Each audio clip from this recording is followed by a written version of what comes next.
New at 4:30 now, the controversial No Child Left Behind law as we know it is no more. The president this week signed a bill approving sweeping changes, so we want to know what this means for students here. Our Chris Woodard is going beyond the headlines to find out. Chris. Yeah, some have been fighting to get rid of these standardized tests for a long time, and it even got to the point that the federal government was threatening to take money away from Oregon schools. Now it's back to square one. There you go.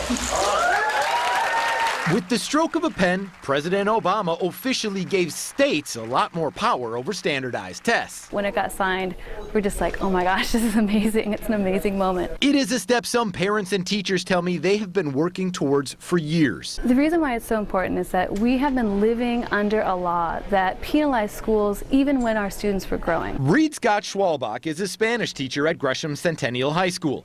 She's also on the National Education Association's board of directors. We had to teach towards a test that wasn't always the best way for our students to learn. I found out this week's changes mean states and districts are now responsible for coming up with their own goals for achievement.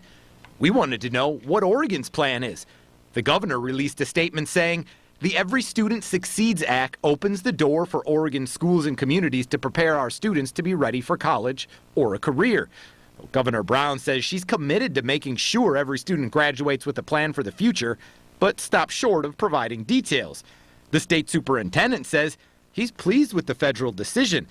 And I learned the Oregon Department of Education is planning to work with educators, parents, and community leaders to design a state plan.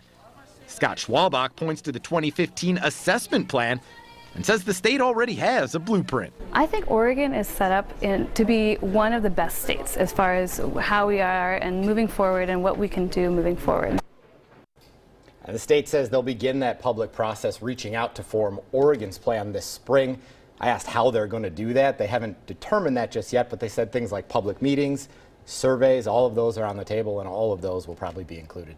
I remember when this was passed, No Child Left Behind originally, and people thought this was going to be sweeping changes, and it just hasn't worked out. It's been a long time and a long fight for some of these people that don't like it. And you know what?